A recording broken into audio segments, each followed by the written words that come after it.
कभी ऐसा हुआ है कि कोई नई चीज खरीदी और घर आते आते ही मन में आया, अरे यार ये क्या कर दिया।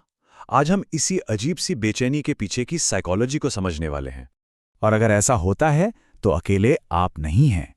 वो नया चमचमाता फोन हो या वो खूबसूरत ड्रेस, खरीदने के ठीक बाद मन में ना ढेरों सवाल घूमने लगते हैं। क्या सच में इसकी जरूरत थी? कहीं वो दूसरा वाला ऑप्शन ज्यादा अच्छा तो नहीं था?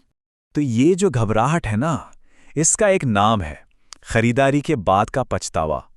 और यकीन मानिए, इसके पीछे हमारे दिमाग का एक बहुत बड़ा खेल चल रहा होता है। साइकोलॉजी की भाषा में इसे कहते हैं पोस्ट परचेज डिसोनेंस, मतलब खरीदने के बाद होने वाली बेचैनी या चिंता। और ये तकलीफ तब और बढ़ जाती है जब हमारे पास चुनने के लिए कई अच्छे अच्छे ऑप्शन थे। तो सवाल ये है कि आखिर ये डिसोनेंस या असंगति है क्या भला? चलिए इसे समझने के लिए एक बहुत ही कमाल की थियरी पर नजर डालते हैं। बात है साल 1957 की। लियोन फेस्टिंगर नाम के एक साइकोलॉजिस्ट ने एक थ्योरी दी, कॉग्निटिव डिसोनेंस।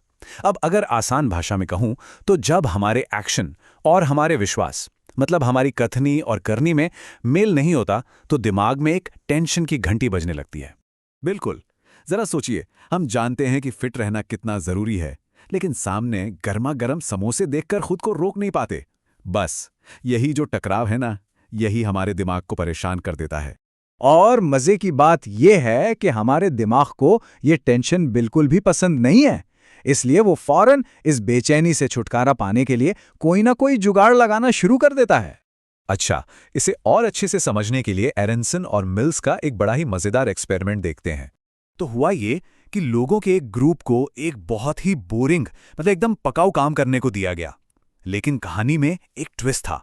उस काम को शुरू करने का जो तरीका था, वो सबके लिए अलग अलग था। एक ग्रुप को तो समझ लीजिए बड़ी आसानी से एंट्री मिल गई, लेकिन दूसरे ग्रुप को उसी बोरिंग काम तक पहुंचने के लिए एक बहुत ही मुश्किल और थोड़ी शर्मनाक प्रक्रिया से गुजरना पड़ा। अब सवाल यह है कि काम तो दोनों ही ग्रुप्स के लिए एक जैसा बोरिंग था, तो क्या लगता है किसे ज्यादा मजा आया होगा?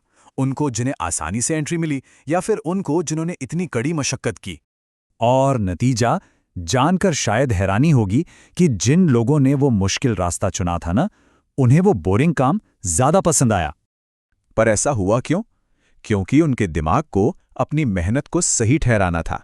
दिमाग ने खुद को समझाया, भाई अगर मैंने इतनी मेहनत की है तो ये काम जरूर अच्छा होगा। ये बिल्कुल वैसा ही है जैसे हम खुद को समझाते हैं कि अरे इतना पैसा खर्चा किया है तो ये चीज तो अच्छी होगी ही। दिमाग ने अपनी मेहनत को जस्टिफाई करने के लिए अपना नजरिया ही बदल डाला। तो ये तो हुई अपने फैसलों को सही ठहराने की बात। लेकिन जब कुछ गड़बड़ हो जाए तब हम इसका दोष किसे देते हैं? यहीं पर हमारी दूसरी थ्योरी काम आती है। इसका नाम है एट्रीब्यूशन थियरी। ये थियरी बस इस बारे में है कि हम घटनाओं की वजह कैसे ढूंढते हैं, मतलब हम किसी भी चीज का क्रेडिट या ब्लेम किसे देते हैं। देखें, हमारा दिमाग आमतौर पर 3 स्टेप्स में काम करता है। पहला, वो किसी के व्यवहार को देखता है। दूसरा, वो अंदाजा लगाता है कि ये जानबूझकर हुआ या नहीं।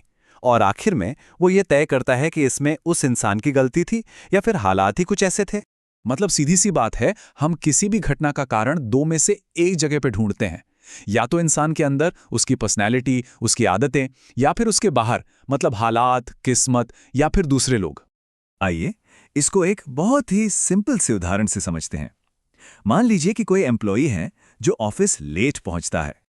अब अगर हमारा दिमाग सोचता है ये तो है ही आलसी, पक्का देर रात तक फिल्म देख रहा होगा, तो ये हुआ आंतरिक कारण। लेकिन अगर हम सोचते हैं अरे बेचारा शायद जबरदस्त ट्रैफिक में फंस गया होगा, तो ये हो गया बाहरी कारण। देखा आपने, सिर्फ वजह बदलने से हमारा पूरा नजरिया ही कैसे बदल जाता है। तो ठीक है, ये सारी साइकोलॉजी की बातें तो हो गईं, लेकिन इसका हमारी शॉपिंग और हमारी जिंदगी से क्या लेना देना है? चलिए फटाफट इसे समझते हैं।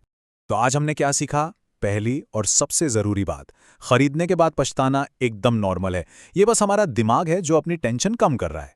दूसरी बात, हम हमेशा अपनी पसंद को सही ठहराने के लिए कोई ना कोई वजह ढूंढ ही लेते हैं।